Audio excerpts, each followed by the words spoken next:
मराठ्यांची राजधानी असलेल्या सातारा जिल्ह्यामधील नगरपालिकेची निवडणुकीचे वातावरण आता तापल्याचं पाहायला मिळतंय। माझ्यासोबत अपक्ष उमेदवार आहेत, तुम्ही बघू शकताय। उदयनराजेंनी आणि शिवेंद्रराजेंचं मनोमिलन झालं, मात्र कार्यकर्त्यांचं मतमिलन झालं नसल्यामुळं एकंदरीत या ठिकाणचं राजकारण तापल्याचं आपल्याला चित्र पाहायला मिळतंय। दोन्ही राजेंच्या विरोधात अपक्ष जे उमेदवार आहेत त्यांनी शड्डू ठोकल्याचं आपल्याला पाहायला मिळतंय। नगरपालिकेच्या राजकारण आता वेगळीकडे जाताना आपल्याला पाहायला मिळत होतं। एकंदरीत जर बघायला गेलं तर उदयनराजे आणि शिवेंद्रराजेंच्या माध्यमातून मोठ्या प्रमाणावर या ठिकाणची नगरपालिका निवडणूक लढवली जात होती। या ठिकाणी दोघांचं मोठ्या प्रमाणावर राजकीय वैर गेल्या पंचवार्षिकला या नगरपालिकेच्या निवडणुकीत आपल्याला पाहायला मिळालं होतं। मात्र आता या दोघांचं मनोमिलन झालं आणि त्यानंतर कार्यकर्त्यांच्या उमेदवारीवर गदा आल्याचं चित्र आपल्याला पाहायला मिळालं। आपल्यासोबत काही अपक्ष उमेदवार आहेत, आपण त्यांच्याशी बातचीत करणार आहोत। ताई, काय सांगाल, आता उदयनराजेंच्या विरोधात जो उमेदवार आहे त्या ठिकाणी शिवेंद्रराजेंचा उमेदवारांना अर्ज भरलाय। एकंदरीत बघायला गेलं तर या ठिकाणचं राजकारण तापलंय, बंडखोरी केल्याचा आरोप तुमच्यावर होतोय, काय सांगा? माझ्या दृष्टिकोनातून मी बंडखोरी केलेली नाहीये। मी अपक्ष उमेदवारी भरली याचा अर्थ असा नाही की मी बंडखोर आहे। बंडखोरी कधी म्हणतात की जेव्हा मी दुसऱ्या पक्षांच्या तर्फे जर मी फॉर्म भरला असता तर त्याला बंडखोरी म्हणतात ना। मी अपक्ष फॉर्म भरलाय आणि मी अपक्ष जरी असले तरी महाराज साहेबांच्या आशीर्वादानेच भरलेला आहे आणि मी निवडून आल्यानंतर देखील महाराजांचंच काम करेन आणि आतापर्यंत देखील त्यांचंच काम करत आली आहे। त्यामुळे बॅनरवर फोटो लावायचं नाही म्हणून असं देखील आदेश आलाय, कसं बघताय त्याकडे? बॅनरवर फोटो तर शेवटी कसं आहे, पक्षाच्या काही आदेशांवरून त्यांनी कदाचित सांगितलं असेल की फोटो वगैरे तुम्ही यूज करू नका। पण ठीक आहे ना, मला एवढंच सांगायचं की संपूर्ण सातारा शहराला माहिती आहे की शिवानी कळसकर कोणाचं काम करत असते। छत्रपती उदयन महाराजांचा शिक्का माझ्यावर आहे आणि पॅम्पलेटवरचा फोटो काढला याचा अर्थ असा नाही की ते आमच्या हृदयातला फोटो काढू शकतात। त्यामुळे फोटो असणं नसणं काही मॅटर करत नाही। संपूर्ण सातारा शहराला माहितीये की मी महाराजांचीच कार्यकर्ता आहे आणि त्यांच्यासाठीच काम करेन, त्यांच्यासाठीच माझी निष्ठा आहे आणि कट्टर कार्यकर्ता आहे। एकंदरीत जर बघायला गेलं तर अनेक ठिकाणी कट्टर कार्यकर्त्यांना, निष्ठावंतांना डावललं गेलंय, भाजपच्या देखील कार्यकर्त्यांच्या पदाधिकाऱ्यांना डावललं गेलंय, काय सांगाल ताई? नमस्कार, मी जयश्री सचिन तिरोडकर। मी प्रभाग नंबर 19 मधून अपक्ष उमेदवारी लढवत आहे। माझं कुटुंब साधारण 25 ते 30 वर्षापासून, माझ्या सासूबाई असतील, माझे पती असतील, यांनी भाजपचं काम केलेलं आहे। अगदी निष्ठावंत कार्यकर्ते आम्ही आहोत। आता लोकसभेच्या निवडणुकीमध्ये, विधानसभेच्या निवडणुकीमध्ये दोन्ही महाराज साहेबांना आम्ही आमचं हे काम दाखवून दिलेलं आहे, दोघांचा विजय हे करून आणलेला आहे। अशी परिस्थिती असताना आता नगरपालिकेच्या निवडणुकीमध्ये आम्हाला भाजपकडनं उमेदवारी अपेक्षित होती, परंतु ऐन वेळी डावलण्यात आली। त्याचं काय कुठले निकष लावले काही माहित नाहीये, कारण ज्या पडत्या काळामध्ये बीजेपीला मोठं केलेलं आहे, त्या कमळ सगळ्यांच्या मनामध्ये उमलवण्याचं काम आमच्या 2 पिढ्यांनी केलेलं आहे आणि आता आम्हाला अपक्ष म्हणून निवडणूक लढवावी लागत आहे। आमचं कमळ त्यांनी खेचून घेतलेलं आहे, ज्यांचे एक दिवस प्रवेश होऊन लगेच त्यांना उमेदवारी डिक्लेअर केलेली आहे। आम्ही 30 वर्षापासून निष्ठावंत असून आमच्यावर अन्यायकारक झालेला आहे, म्हणजे हा खूप मोठा अन्याय झालेला आहे। आणि आता आमचा शाहूनगर भाग हा नवीन हद्दवाडीमध्ये समाविष्ट झालेला आहे शहरामध्ये। त्यामुळे मी माझ्या प्रभागामध्ये जर निवडून आले तर मी माझ्या प्रभागामध्ये स्टुडंटसाठी अभ्यासिका, ज्येष्ठांसाठी उद्यान आणि मुलांसाठी गार्डन अशा वेगवेगळ्या सोयी सुविधा उपलब्ध करून देण्याचं, पाठपुरावा करण्याचं काम करणार आहे। गेल्या अनेक वर्षांपासून ताई तुम्ही काम करताय, सक्रिय राजकारणात आहे, मात्र महाराजांकडनं ही उमेदवारी डावलण्यात आली, तुम्हाला भाजपच्या चिन्हावर उमेदवारी देण्यात आली नाही, हळहळ कुठं व्यक्त होती का? हो, नक्कीच। नमस्कार, मी नेहा खैर लाटकर। मी प्रभाग क्रमांक 21 मधून उमेदवारी अपक्ष अर्ज भरलेला आहे आणि उदयनराजेंच्या आशीर्वादानेच भरलेला आहे, कारण कायम उदयनराजेंची मी निष्ठावंत कार्यकर्ती राहिलेली आहे आणि उदयनराजेंची मी मानसकन्या आहे। त्यामुळे मी त्यांना डॅडा असं म्हणते हे पण सर्व सातारकर जाणतात। आणि बीजेपी मध्ये जे मी पद घेतलं, बीजेपी मध्ये जो मी पक्षप्रवेश केला तो ही उदयनराजेंच्या आशीर्वादानेच केला।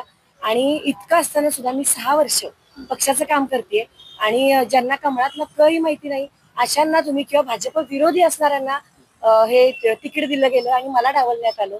आणि माझ्या प्रभागातील नागरिकांनी आता ही माझी उमेदवारी हातात घेतलेली आहे आणि त्यांचा मला पूर्णपणे पाठिंबा आहे। त्यांना नवा चेहरा, काम करणारा चेहरा हवा आहे आणि माझ्या प्रभागासाठी मला भरपूर काम करायचं आहे आणि माझ्या काही योजना आहेत। महाराजांवर तुम्ही नाराज आहे का?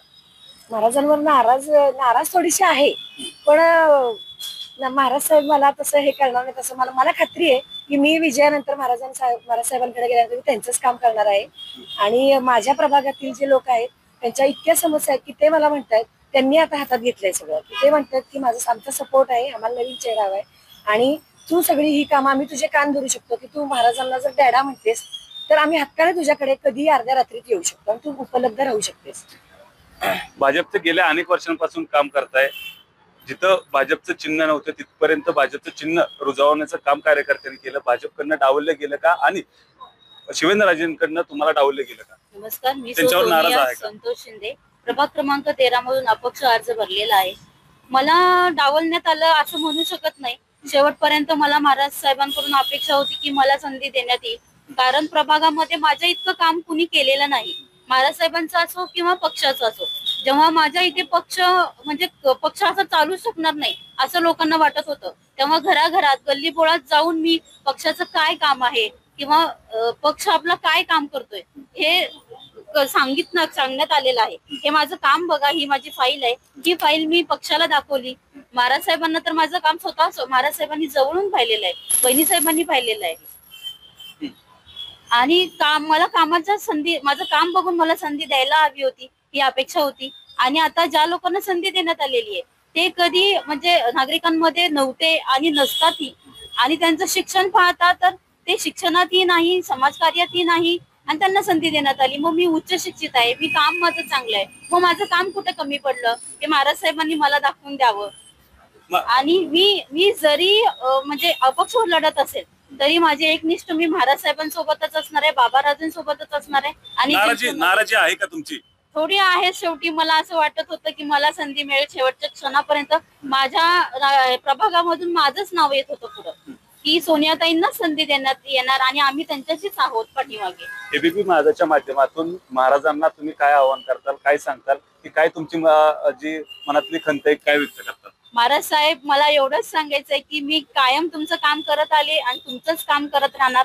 भले आज मी अपक्ष लढत आहे पण नागरिकांचा मला पूर्ण सपोर्ट आहे. आणि नागरिकांनी सांगितले मला की जी व्यक्ती संधी दिली तिला इथं आम्ही चालू देणार नाही, कारण नागरिकांसाठी मीच पुढे होऊन काम केलेलं आहे. कोरोनाच्या काळात असो, कोरोनाच्या काळात तर माझं काम इतकं आहे ना की नागरिक मला स्वतःहून सांगतात. दादा काय सांगाल, गेल्या अनेक वर्षांपासून तुम्ही राजकारणात सक्रिय होता, मात्र महाराजांच्या माध्यमातून दोघांना एबी फॉर्म देण्यात आले तुमच्या प्रभागामध्ये, दोन्ही दगडांवर महाराजांनी पाय ठेवले अशी चर्चा सुरू झाली. एकंदरीत काय वाटतं यावर? तुम्ही नाराज आहात का यावर? नाराज म्हणता येणार नाही. नमस्कार, मी विकास भाऊ देशमुख, प्रभाग 8 मधून अपक्ष म्हणून उमेदवारी अर्ज दाखल केलेला आहे. मला एबी फॉर्म मिळालेला पक्षाचा, पण काही तांत्रिक अडचणीमुळे तो रद्द झाला, त्यामुळे मला अपक्ष फॉर्म ठेवावा लागला. गेल्या अनेक वर्षांपासून तुम्हाला राजकारणात उदयनराजेंच्या खांद्याला खांदा देऊन बघताना आपल्याला पाहायला मिळालं.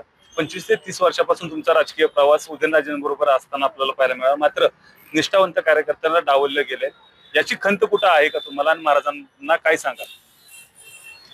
मी गेले 20-25 वर्ष झालं सातत्यानं जनसेवक म्हणून काम करत आलेलो आहे. 2001 नंतर ग्रामपंचायत स्थापन झाल्यापासून ते आतापर्यंत कनेर पाणी पुरवठा असेल किंवा शववाहिका मोफत असेल, साहित्य असेल, अशी अनेक कामे, रस्ते, गटार, त्रिशंकू भाग असताना त्या भाग वंचित स्वरूपाचा एक झाला होता. तर कुठल्याही प्रकारची कामं नव्हती आणि ती कामं करत गेलो. लोकांचा वाढता पाठिंबा मिळत गेला आणि अनेक सुखसोयी त्या भागात झाल्या आणि लोकांनी मला पाठिंबा देत गेले. आणि तिकीट असलंच म्हणजे माणूस निवडून येतो हे मी मान्य करत नाही, कारण ह्यापूर्वी सुद्धा मी पंचायत समितीला उभा होतो, त्यावेळेला अपक्ष म्हणून निवडून आलेलो आहे. मला नेहमी संघर्ष करण्याची माझी सवय आहे आणि आज जर मला तिकीट न मिळाल्यामुळे जर जनतेने उभं केलेलं असेल तर माझा विजय निश्चित आहे आणि मी इथून पुढे सुद्धा जनसेवेचे कार्य कायमस्वरूपी करत राहणार आहे. निष्ठेला कुठं थरा मिळाला नाही दोन्ही महाराजांच्याकडे असं वाटतंय का तुम्हाला? काही खंत आहे का कार्यकर्ता म्हणून? गेले 25 वर्ष तुम्ही उदयनराजेंचं काम करत होता, महाराजांचं काम करत होता, कुठेतरी खंत वाटते का की आपल्याला डावललं गेलं? तो मी विचारलेल्या प्रश्नाप्रमाणे त्यांनी प्राधान्यानं मला तिकीट द्यायला पाहिजे होतं. नाही जरी दिलं तरी मी हा लढवय्या असल्यामुळं मी तिकीट मिळेल न मिळेल याचा विचार न करता लोकांच्या आग्रहाखातर उभं राहिलेलं आहे. ज्या लोकांनी मला उभं केलेलं आहे ते मला निवडून निश्चितच देणार आहे. महाराजांवर तुमची नाराजी आहे का नाही? हो का नाही? नाही का? हा एक लक्षात ठेवा की त्यांचं माझ्यावर प्रेम आहे. आजपर्यंत ते मला सहकार्य करत आलेले आहेत, प्रत्येक गोष्टीत माझी कामं करत आलेली आहेत.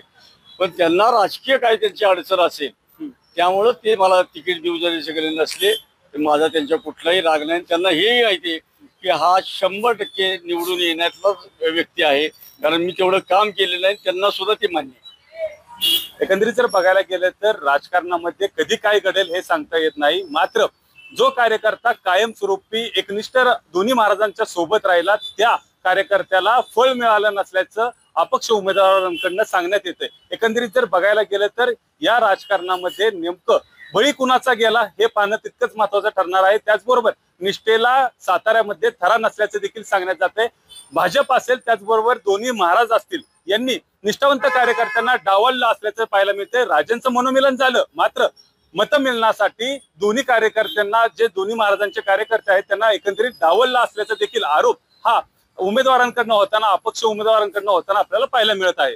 कॅमेरामॅन ओमकार सह वैभव बोडके, एबीपी माझा, सातारा. एबीपी माझा, उघडा डोळे बघा नीट.